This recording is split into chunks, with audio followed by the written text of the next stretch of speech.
So when Kamala Harris and Tim Walz sit down for an interview with CNN tomorrow night, it will be 39 days and about 7 hours since Joe Biden dropped out of the presidential race and handed off the reins to Kamala Harris. 39 days and 7 hours. It's a joke. And then she's going to sit down with her VP pick.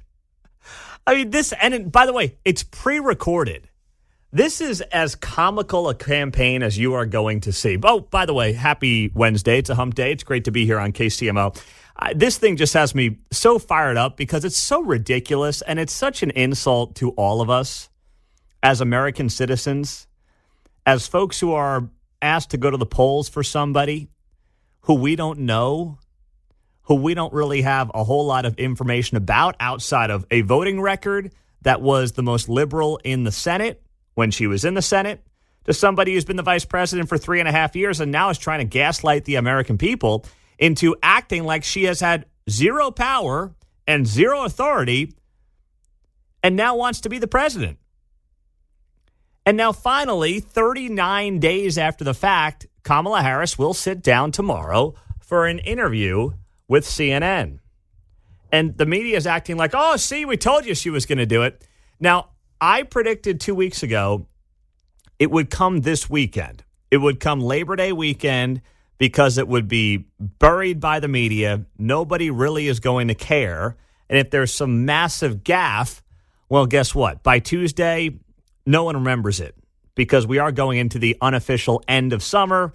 People are going to be kind of putting a bow on their summer vacations, and that's just kind of how it's going to be. But the only thing that surprised me is that it's going on Thursday night, which means at least on Friday, there will be probably a 12 to 24-hour news cycle on Kamala Harris's interview with CNN. But even CNN was probably like, hey, we want ratings off of this. We're not doing it on a Friday night of a holiday weekend. It's got to be at least Thursday. So that's why they pushed this thing as late as they could push it to appease CNN, to get some ratings off of it. That's what CNN's going for here. But then knowing full well, Friday afternoon is a wash going into a 3-day weekend. And if there's any attention on this, if there is any massive screw up, it'll come Friday morning, but then it'll be old news. And there's not going to be a lot of focus on it anyway because people are putting a bow on the week, getting ready for the long weekend and the whole 9 yards. So they pushed this thing as long as they could. But that's why it also makes sense to do it when they're doing it. And that's why I thought it would come somewhere around the Labor Day weekend. But am I expecting some massive gaffe? No, I'm not. Why? Because it's Dana Bash from CNN and it's pre-recorded. And Tim Walz is going to be there to be the bodyguard.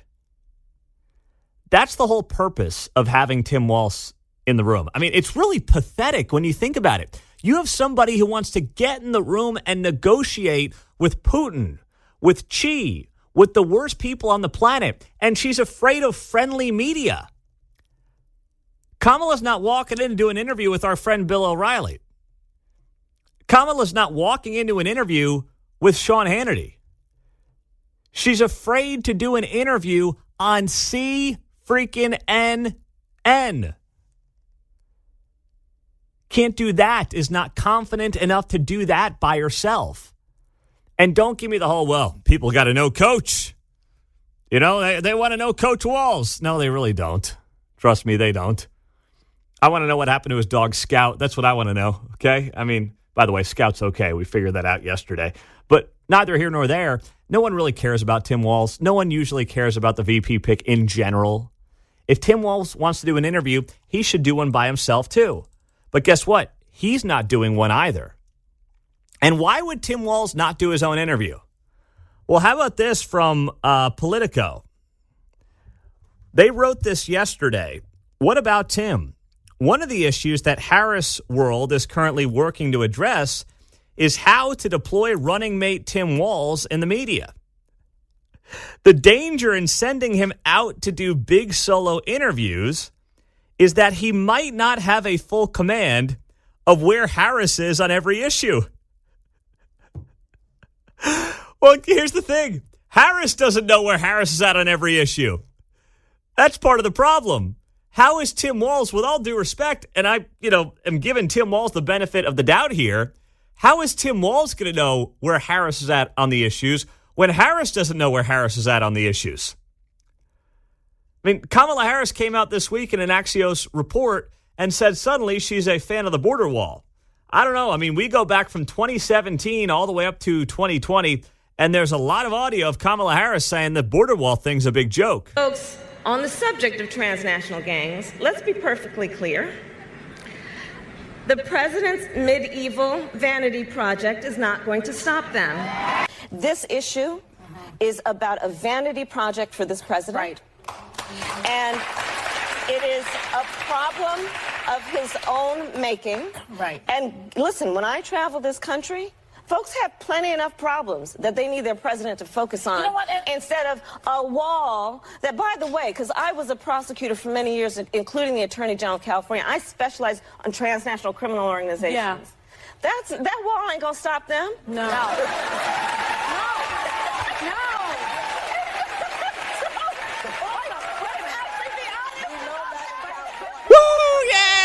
Look at the cackling away. I'm sorry to do that to you this early in the morning, but I think it proves a very important point. For years, Kamala Harris didn't believe in a wall. Now, Axios writing yesterday, if she's elected, Kamala Harris pledges to spend hundreds of millions of dollars on a wall. She's a real beauty. Yeah. A project that she once opposed and called un-American during the Trump administration. So you think Dana Bash will hit her on the wall? He should. There's a lot of things that Dana Bash should be asking Kamala Harris about. But here's my concern. It's Dana Bash and it's pre-recorded. You do realize, as somebody who has done many an interview, 98% of the interviews I do on this show are live. 99 probably. Once in a while, if it's a big guest, a senator, or someone like that, and I've just got to pre-record it because of their schedule, I'll do it. But at no point have I ever had somebody say, hey, cut that out. I didn't like that part of what I said. Never has happened in all my time here at KCMO. Do I think that's how it's going to go down with CNN and Kamala Harris in this interview on Thursday night? Goodness, no. I wouldn't trust them as far as I could throw them. They will cut, edit, recut, re-edit. They will do whatever they need to do to make this thing look halfway decent for Kamala Harris. That's part of the deal. It's part of the gig. That's why CNN got it. And you know as well as I do, that thing will be scrutinized up and down, and it will not play on Thursday night at 9 o'clock Eastern, 8 o'clock our time, until it makes Kamala Harris look as good as possible. And it's a joke that they're calling this the big first sit down and acting like, oh, we told you she'd sit down for an interview. Please. Take someone like Quentin Lucas here in Kansas City. Say what you want about the guy, but the guy shows up on this show with no direction, not knowing what I'm going to ask him, and he takes the questions. Disagree with him all you want, and I do plenty, but he will face the questions. It's the least a politician can do if they have any amount of respect for their constituents. But the people in charge here have absolutely none. Yeah, and sometimes people say, well, he didn't answer the question. But that's the point, isn't it? And you can determine whether or not you're satisfied with that answer. Right. But it's all organic. None of it's scripted. None of it's pre-recorded. Ever. And the person who wants to be the leader of the free world, who nobody really knows, can't even give you, the voter, that much. 913-408-7957. It is 6:14 on a Wednesday morning on KCMO. It's great to be here with you. Frank White showed up yesterday for something in public, and it wasn't to be a first base coach. We'll tell you what that was all about right here on 95.7 FM. Well, the first base coach of the Kansas City Monarchs showed up yesterday for his other job, Jackson County executive. Oh, yeah. Yeah. The one that pays him about $160,000 a year. So Frank White, yes, was seen. It's kind of like seeing Bigfoot. He was out and about as the county executive, actually doing the day job. The last time we really saw him doing the day job was when he was at watch parties back on April 2nd to see the Chiefs Royal sales tax vote go down in flames, which he somehow took credit for, even though that happened in spite of him. But anyway, outside of that, the only place you can really see Frank White is when he is the first base coach of the Monarchs over on the other side of the state line.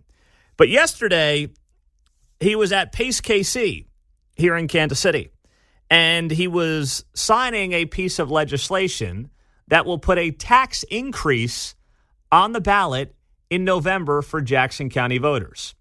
So for the guy who ran all over the county leading up to the April 2nd vote saying, I'm the good steward of your tax dollars, when it was really about petty politics between himself and the Royals and the Chiefs, now is happy to potentially increase your taxes.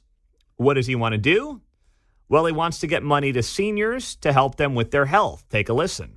Jackson County Executive Frank White and other legislators met here at Pace KC today to talk a little bit more about their Seniors Count initiative, but ultimately it's going to come down to you, the voters. Let's break down this initiative just a little bit more. If approved by voters, money from this tax will help fund nonprofit senior citizen assistance groups, giving adults 60 and older better access to care. We were here at Pace KC as representatives made their pitch for a yes vote, but some of the biggest advocates were actually the seniors themselves. I was pretty miserable and alone at home. And this wonderful gentleman over here, the physical therapist, threw his keys on the floor and made me get them. Think about what this will mean to being able to bring food and shelter and clothing and security to people that you love and care about. So this will be on your ballot in Jackson County in November, where you will get to increase your taxes to fund services, health services for people 60 plus. Now, I care about our seniors. Many of you might fit into that category. But there's a lot of services out there for seniors, are there not? I mean, there's a lot of options, whether it's through Medicare, whether it's through different local opportunities to help seniors with their health. Why are we funding more of these initiatives through, in this case, the county government? I'm genuinely asking. Like, if you're someone who would potentially benefit from this, I'd be curious as to whether or not you feel like this is something the rest of the county needs to be funding with their taxpayer dollars at 913-408-7957. It's not that I don't want to help the seniors. I think we all want to help people when appropriate. But where do you draw the line and say, just out of principle, everyone's struggling right now. Everyone's seeing their costs go up. Why are we focused on the health of seniors? What about the health of kids? Is there going to be a fund to help out the health of children? Now, there's already programs that do that, but there's already programs for seniors. So where do you draw the line? Now, how much is this going to cost? That's also what has come up here. Well, it would be a levy based on the assessed value of your home. Commercial, residential, farm, whatever it might be. The median home value in Jackson County is about $250,000. The levy would then add up to a $24 annual tax. So on average, if you have a home that's worth about $250,000, you would have a situation where you'd pay about $24 more a year in taxes. That would create between $8 and $10 million to fund these services for people 60 plus. And what exactly am I paying for it? Right? I think I missed that, right? All I heard was access and stuff. I'm like, okay, is it a transportation program? Are we buying gasoline to get people places? Are we building more facilities and satellite places to get to? Seniors Count initiative. Come on, it sounds good. You're going to benefit, John. Yeah. You're right in the target demo, I'm baby. only for it if it'll get all the clouds out of the sky. Right? 913-408-7957. Rob is in Kansas City. Rob, you're on KCMO. Good morning. Hey, Mundo, how we doing this morning? Calling about these continuous, politicians adding things to ballots, in lieu of taxes. Yeah. This is going to help everybody. My dad's a veteran. I've called and talked about this before. My dad's a veteran, and he's also a senior citizen. How many programs are already out there that we feed as taxpayers where those people who run said organizations have multi-million-dollar salaries a year? Yeah. How are they getting those multi-million-dollar salaries if they're non-for-profit? Yeah. Well, I don't know how many in this town are in the seven-figure, but to your broader point there, Rob, there's a lot of people who are making a lot of money, and there's a lot of people like your father who feel like, you know what? The services that are available to me already aren't any good. I can't get access to the services that are out there for me now. So is the answer really one more government program? John's in Grain Valley. John, you're on KCMO. Good morning. Hey, Pete, just if I can catch this on a summary, we want you to pass a tax for something that we really haven't thought through and defined, but that's okay. We'll get it later. It's going to be in charge of these finger quote nonprofits, who, like your last caller said, oh, by the way, your brother-in-law's on that board. What does he make? Mm-hmm. And I hate to say it this way and sound like Scrooge, but are there not family members who could take you in? Is there no family structure here or support? Now, I know for some there won't be, but for a lot of people there is. So do we really need this? And it's only $24, $2 a month, and you can save a senior for 50 cents a day. Give me a break. I'm out. That does sound like one of those commercials. For 25 cents a day, you can save 7 dogs. Oh, man. That's how they get you every single time, They rope you in on one of those deals. $24 a year to help the seniors, 60 plus. I mean, there's a lot of programs that help seniors. And I'm not ragging on any seniors, but, tell me what's missing exactly. A lot more programs for seniors out there right now than any other age group. So without any real direction on this, and there isn't a lot of direction on this, why would you vote yes in Jackson County? And for Frank White, who has continued to say he's all about protecting the taxpayer dollars, it's not clear to me that there's a lot of direction on this initiative outside of, don't you want to help the seniors? And then places like Swope Health, Pace KC, and some of the others, they'll make a lot of that $8 to $10 million.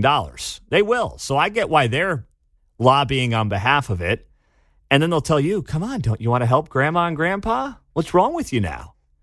Well, I kind of just want some direction here because you can play this game all day with any government program. Don't you want to help fill in the blank? It's like, yeah, but I also kind of want to know where my money's going and a little direction with it, and that's not too much to ask. Pete Mundo on KCMO on a Wednesday morning. Speaking of doctors and health, Dr. Phil, Shawnee Mission's own, sitting down with Trump. We'll get to the highlights next. You love to see one of Shawnee Mission's own sitting down with President Donald Trump. That would be Dr. Phil, by the way.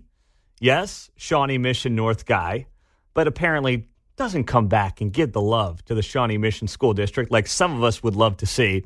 But either way, he is one of Shawnee Mission's own, and he did get an exclusive this week with Donald Trump, and he played it last night on his network. And there were plenty of highlights. He talked about RFK, the campaign, Kamala Harris.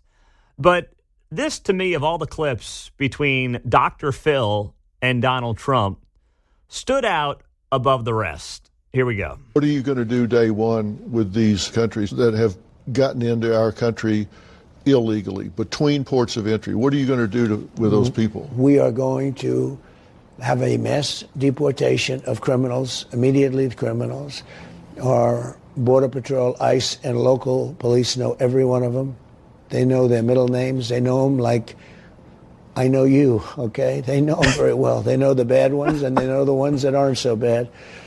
But the local police have to be given their authority back because we're in a crime-ridden nation now. We have, if you take the top 25 cities, interestingly, they're almost all run by Democrats. Cashless, bail. You don't have to put up any cash. You're a murderer, and you get caught, and you leave. You don't have to put up cash. There's no bond, no nothing. It's crazy what's happening. It's almost as though they hate our country and they want it to fail.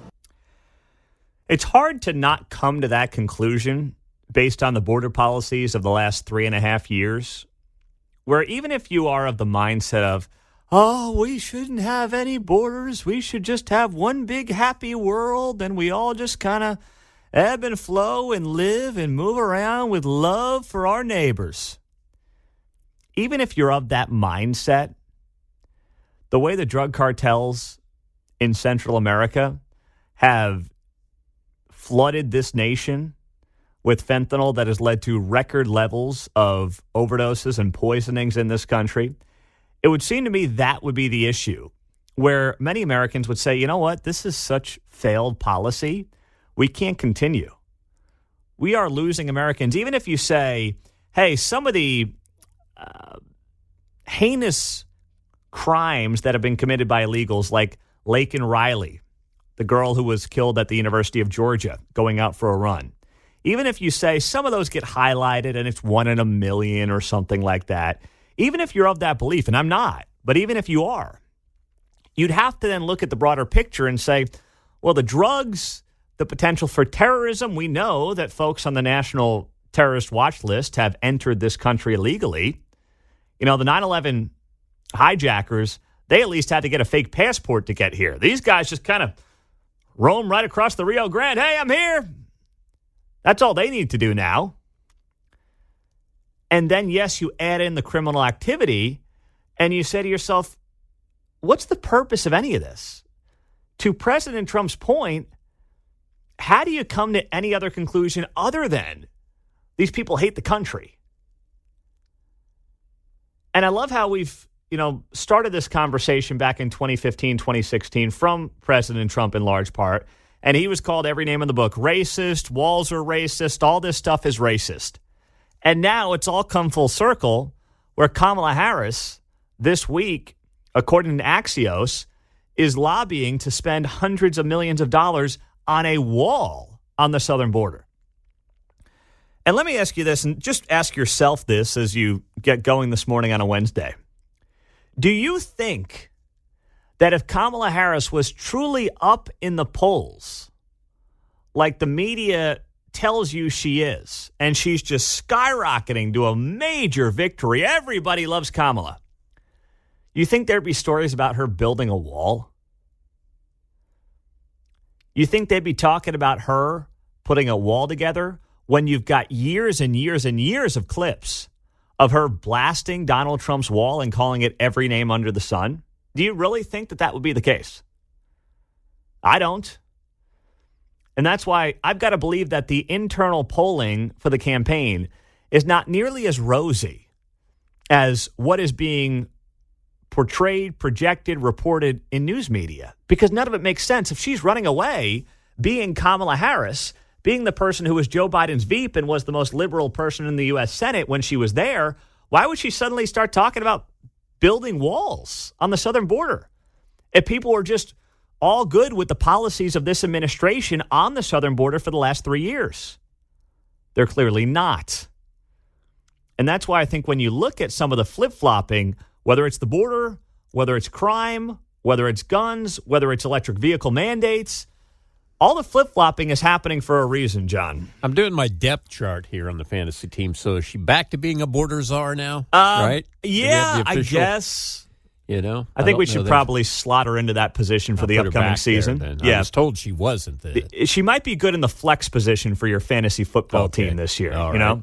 Because she can be anything you want her to be. Wide receiver, running back, quarterback, defensive back, whatever you want her to be, she can be. That's right. It's like Mark Twain said about the weather in Missouri. If you don't like it, wait a minute. Yeah, right? Exactly.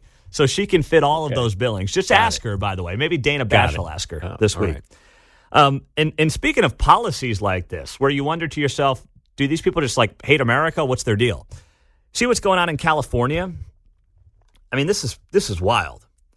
Lawmakers in California could soon make the state the first in the country to make illegal immigrants eligible for up to $150,000 in state-supported home loans.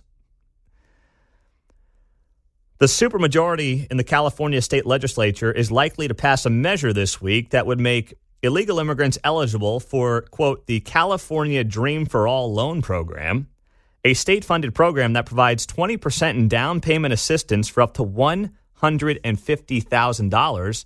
This comes courtesy of Politico.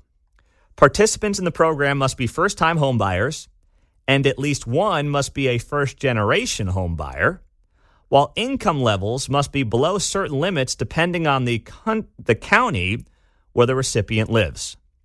So you've got to be poor and illegal, and you could potentially qualify for up to $150,000 in a taxpayer-funded down payment for a home in the state that is the most expensive to live in the nation.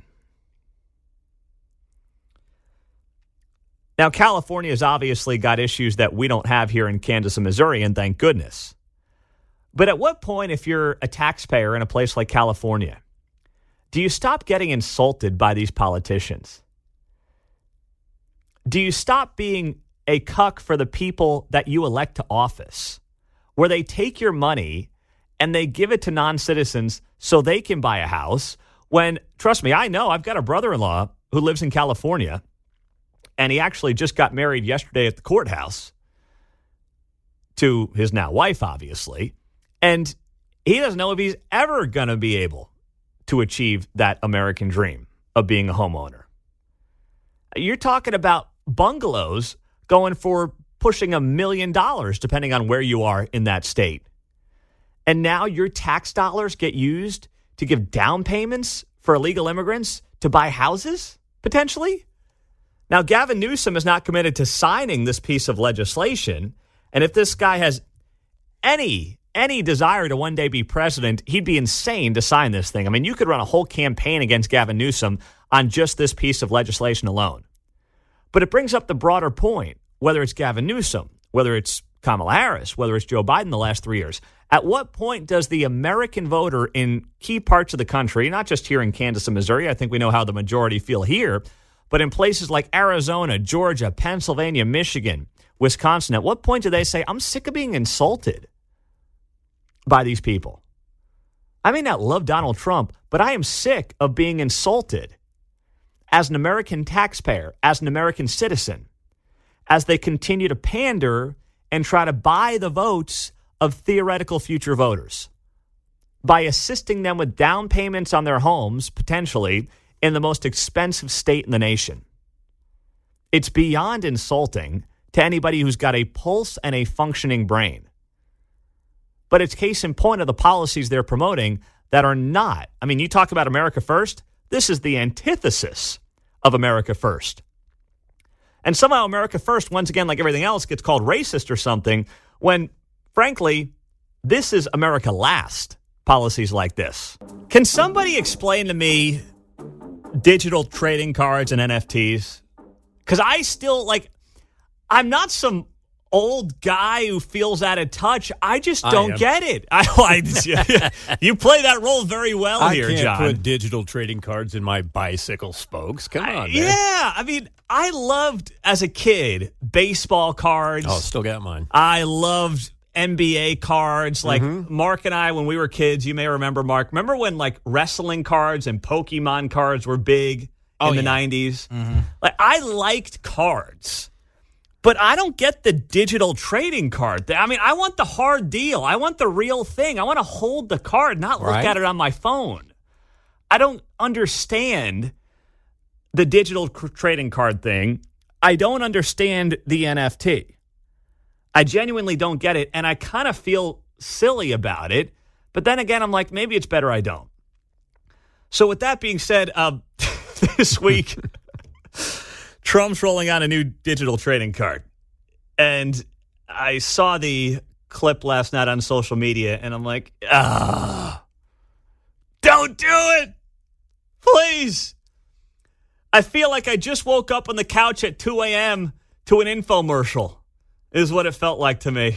This is your favorite president, Donald J. Trump, with some very exciting news. By popular demand, I'm doing a new series of Trump digital trading cards. You all know what they are. We've had a lot of fun with them. It's called the America First Collection. 50 all-new stunning digital trading cards. It's really something. These cards show me dancing and even me holding some bitcoins. Here's the best part. I'm doing great things for my Trump digital card collectors. First, there's the real physical Trump cards. Purchase 15 or more of my Trump digital trading cards, and we'll mail you a beautiful physical trading card. It's really, I think, quite something. Each physical trading card has an authentic piece of my suit that I wore for the presidential debate, and people are calling it the knockout suit. I don't know about that, but that's what they're calling it. So we'll cut up the knockout suit, and you're going to get a piece of it, and we'll be randomly autographing 5 of them, a true collector's item. This is something to give your family, your kids, your grandchildren. Number 2 is to purchase 75 of my Trump digital trading cards, and you will also be invited to join me for a gala dinner at my beautiful country club in Jupiter, Florida. We really have tremendous dinners with my collectors. Have a lot of fun together. We're going to have a good time. Okay, all right. I just woke up at 2 a.m. on the couch, and I'm looking at an infomercial on, Fox or something. I love them, but come on, what are we doing, brother? What is the digital trading card? I got to buy 75 of them. They're $100 a pop, so $7,500. I'll be down at Mar-a-Lago, and I get a piece of the suit. The knockout suit. Some people call it that. Yeah. I don't know. I don't know about that. That's what they say. Exactly right. The old knockout suit. And if you go to the website, by the way, he's got boxing gloves on. It's like a AI Trump with boxing gloves on. It's pretty funny. I always hated getting what I called doubles as a kid. You open a pack. I already got that one. So yeah. Hopefully I don't get any doubles in this deal. Well, if I buy 75, what are the odds I get a double? Well, I thought he said he had 50 new ones. So I don't know how many of the others there are. So that means you get 25. It sounds like there might be doubles. Yeah, you must get 25 duplicates. I don't know. But then, do you trade them? That's the thing. As a kid, you're trading cards. Remember that? Bang your phone together, with the other guy. That's where I'm genuinely confused by the whole thing. I want to get it. I want to at least understand it. But I admit that I don't really understand it. It's a big way to take advantage of people in my eyes. Is that? I've seen people do that with the basketball cards, too. They were really expensive, when they first released, and now they're worth, nothing. What, digital trading cards? Yeah. 2 years later, they're worth nothing now. So, are there still physical cards for kids? Yeah, there's still cards out. Okay. Well, they're not for kids anymore. Well, they're that's for true. Boomers. Yeah, okay. Yeah. So this is just a way to expand that, but okay, I'm not into it. As a boomer, we got together on the street corner and we traded. Yes. It was a social event, right? Yes. If somebody had that one Royal I didn't have, I had 20 doubles. Dude, I'll give you these 20 cards for that one. Oh, yeah, sure. Right? Social. Now kids don't talk anymore. Well, so you got to create something online for them to do, I guess. This is just like doing it all digitally instead of in person. You didn't trade a lot for a Frank White card back in the heyday, John, because that thing's now worthless. His rookie card, I think, has Alan Trammell on it, so it's worth a little bit more because of that. Oh, gosh. So look at you. He's included on one of those cards with 4 guys on it on his rookie year, I believe. Very good. Well, I guess these digital trading cards dance and move and stuff like that, too. I mean, Trump was saying that he's got digital trading cards of him dancing. Super. So, I guess that could be somewhat entertaining. Think of the possibilities, kids. Yeah, well, I'm just saying, if there's an opportunity to have Trump dancing on a card, I mean, that's kind of interesting. Just pops up in your email. It's like he's a GIF. Yeah. Just moving around. Brittany Mahomes coming up. Well, not her, but a story about her. She's doubling down on her stance on potentially liking that Donald Trump post on Instagram. And by the way, if there's one Trump song I want to see him dancing to on the digital trading card, I think I know what I want to see. I'm just saying. 913-408-7957 on KCMO Talk Radio.